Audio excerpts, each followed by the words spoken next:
জায়গা ধোয়া। হ্যাঁ আপনারা দেখুন একবার সবজি সবজি একবারে মানে আমরা সড়কের মাধ্যমে লই আইছো গাড়ি কিরা ভাগ লইতো আপনারা কইতেন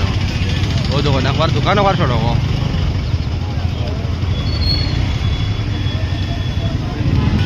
দোকান সড়ক গাড়িও দেখায় নাই সড়কের একবারে মানে মাঝপথ ধোয়া আর কি আমরা রং সাইডে দিয়ে পার হয়ে দিয়ে হ্যাঁ সবজি লইয়া লইয়া আবো মানে রাস্তার মাঝে ধোয়া গাড়ি পুরা যদি ভিতরে যদি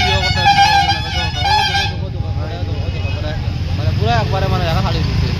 গাড়ি গেলে ভাব লইতো আপনারা কোন যায় না হ্যাঁ ওই ফাইন অবস্থা দেখুন আপনারা ওই অবস্থা দেখুন গাড়ি গাড়ি ফাঁস লইতো ওভারটেক করতো কেমনে করতো ওভারটেক হ্যাঁ আপনারা দেখুন ও দেখুন কত বড় বড় গাড়ি আর সকাল সকাল এখন নো এন্ট্রি খুলিছে ও তারা দিকে তো আইব হ্যাঁ তোমরা হারাই একবারে সড়কের মাঝখানে বাজার বই দিলে এটা কেমনে হইব ও দেখো তোমরা দেখা হয়েছে হ্যাঁ আপনারা কইবা কমেন্টের মাধ্যমে।